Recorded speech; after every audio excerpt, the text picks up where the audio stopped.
July 1 Skanda షష్టమి. అంటే స్కంద షష్టమి రోజున మనందరికీ కూడా ఒక మంచి అవకాశం. దేనికి అంటే ఎవరైతే మ్యారేజ్ కోసం వెయిట్ చేస్తున్నారో, ఎవరైతే కిడ్స్ కోసం వెయిట్ చేస్తున్నారో వీళ్ళందరికీ కూడా స్కంద షష్టమి రోజు ఒక అవకాశము. మీరందరూ కూడా పొద్దున్నే సుబ్రహ్మణ్యేశ్వర స్వామి టెంపుల్ దగ్గరికి వెళ్ళి అర్చన కానీ చేపించుకోండి. కొన్ని ప్రదక్షిణలు చేయండి. At the same time Saravana భవ అనేటువంటి మంత్రాన్ని ఒక 21 టైమ్స్ జపించండి. అవకాశం ఉంటే 108 టైమ్స్ జపించండి.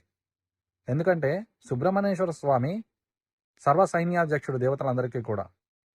ఆయన శక్తి స్వరూపుడు. అందుకనే అండ్ సర్పం కాబట్టి ఈ చిల్డ్రన్కి సంబంధించినటువంటి నాగదోషాలు ఏమున్నా కూడా సుబ్రహ్మణ్యేశ్వర స్వామి నివారణ చేస్తారు. అండ్ పెళ్లికి సంబంధించినటువంటి కుజదోషాలు, కుజుడు సర్పం కాబట్టి సర్పాలన్నింటికీ అధ్యక్షతను వహించినటువంటి సుబ్రహ్మణ్యేశ్వర స్వామి సర్పదోషాలను నివారణ చేస్తూ మనందరినీ అనుగ్రహిస్తారు. కాబట్టి స్కంద షష్టమి రోజున మనందరం కూడా సుబ్రహ్మణ్యేశ్వర స్వామిని నమస్కరించుకుందాం. శక్తివేల్ మురుగనికి